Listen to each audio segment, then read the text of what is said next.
అది శ్రీకృష్ణదేవరాయలు రాసినటువంటి ఆముక్తమాల్యద, స్వయంగా రాసినటువంటి ఒక చరిత్ర. నిజంగా చాలా ఆశ్చర్యకరమైనటువంటి అంశాలు ఇక్కడ కనిపిస్తున్నాయి. దీన్ని మనం దగ్గర నుంచి ఇలాంటి లెన్స్లో ఉపయోగించి చూస్తే అక్షరాలు అనేటువంటి చాలా స్పష్టంగా కనబడతాయి.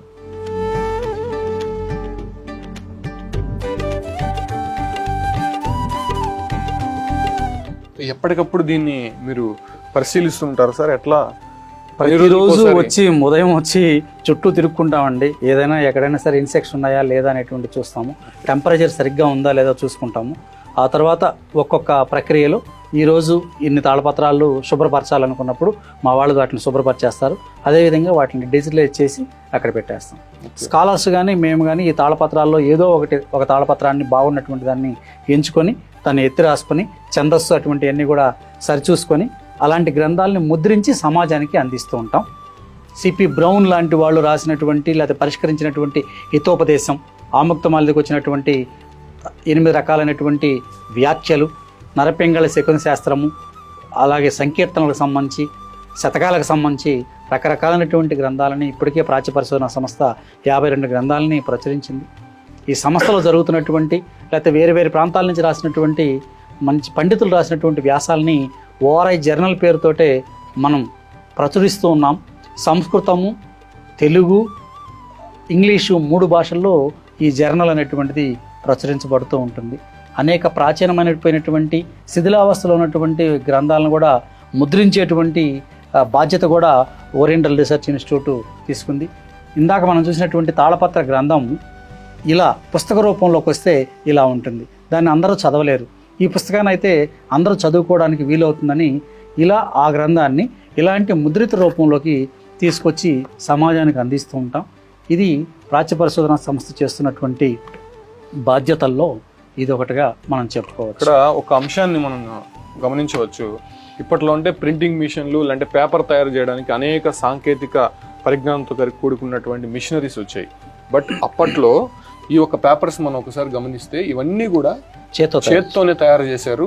పైగా ఈ లైన్స్ ఏవైతే ఉన్నాయో అవన్నీ కూడా క్యారెట్ అదేవిధంగా బీట్రూట్తో ఆ రంగులతో వచ్చినటువంటి విధంగా దీన్ని బార్డర్ కూడా వేయడం జరిగింది.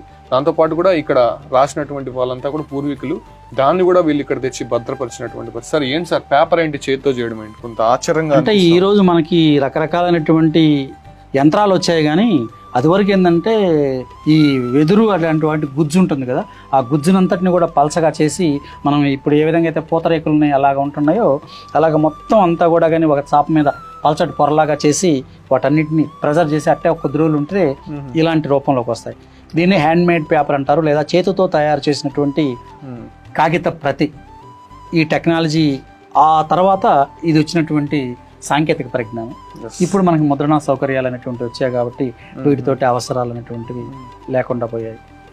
సార్ ఇది ఈ యొక్క ఓఆర్ఐ ఎన్ని సంవత్సరాల నుంచి ఉంది సార్? నిజంగా 400 సంవత్సరాల నుంచి ఇవన్నీ కూడా మీరు భద్రపరుస్తున్నారు. ఎప్పటి నుంచి దీన్ని కాపాడుకుంటూ వస్తున్నారు? 1956 నుంచి శ్రీ వెంకటేశ్వర విశ్వవిద్యాలయంలో కాపాడుకుంటూ ఉన్నాం. 75 సంవత్సరాలు గడిచిపోయింది. రకరకాలైనటువంటి పెద్దవాళ్ళు, వేటూరు ప్రభాకర్ శాస్త్రి గారు లాంటి దగ్గర నుంచి మానవల్లి రామకృష్ణ కవి గారు కావచ్చు, అలాగే రాళ్లపల్లి అనంతకృష్ణ శర్మ గారు కావచ్చు, శంకర్ నారాయణ గారు కావచ్చు, ఆ తర్వాత జీరెడ్డి చెన్నారెడ్డి గారు కావచ్చు, ఇలాంతా ఉద్దండ పండితులండి. కుర్తాళం పీఠాధిపతులు లాంటి వాళ్ళకి వెళ్ళి వీళ్ళు సంస్కృత విద్యాభ్యాసం చేపించి వచ్చినటువంటి మహామేధావులు. ఎందుకంటే తెలుగు వేదానికి సంబంధించినటువంటి బుక్ కూడా మన ఓఆర్ఐ ప్రచురించింది.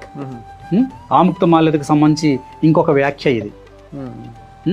వేదాలని తెలుగులోకి తీసుకొచ్చినటువంటి ఋగ్వేదానికి సంబంధించినటువంటి తెలుగు వర్షన్ ఇది. చాలా వరకు జర్నల్స్ కూడా వచ్చినట్టున్నాయి. 64 జర్నల్స్ వచ్చాయి. ఇది ఇంకొకటి ఆముక్తమాల్యదకు సంబంధించినటువంటి వ్యాఖ్య. తెలుగులో ఉన్నటువంటి అత్యంత ప్రౌఢమైనటువంటి ప్రబంధాల్లో ఇది ఒకటి. దీన్ని అర్థం చేసుకోవడం అనేటువంటిది చాలా కష్టం కాబట్టి దీనికి చాలామంది వ్యాఖ్యలు రాశారు. వాటన్నిటిని కూడా మన ప్రాచ్య పరిశోధన సంస్థ ప్రచురించింది. అలాగే మన దగ్గర త్రిపిటకాలకు సంబంధించినటువంటివి కూడా ఉన్నాయండి. ఆ రోజు భారత ప్రభుత్వం మనకు అందించినటువంటి మొత్తం 42 సంపుటాలకు సంబంధించినటువంటి త్రిపిటకాలు ఆనియన్ లీఫ్ పేపర్లో చైనీస్ భాషలో ముద్రించినటువంటి త్రిపిటకాలను కూడా మనం ప్రాచ్య పరిశోధన సంస్థ మన భారతదేశానికి సంబంధించినటువంటి సమాచారాన్ని చైనా వాళ్ళు నిక్షిప్తం చేశారు.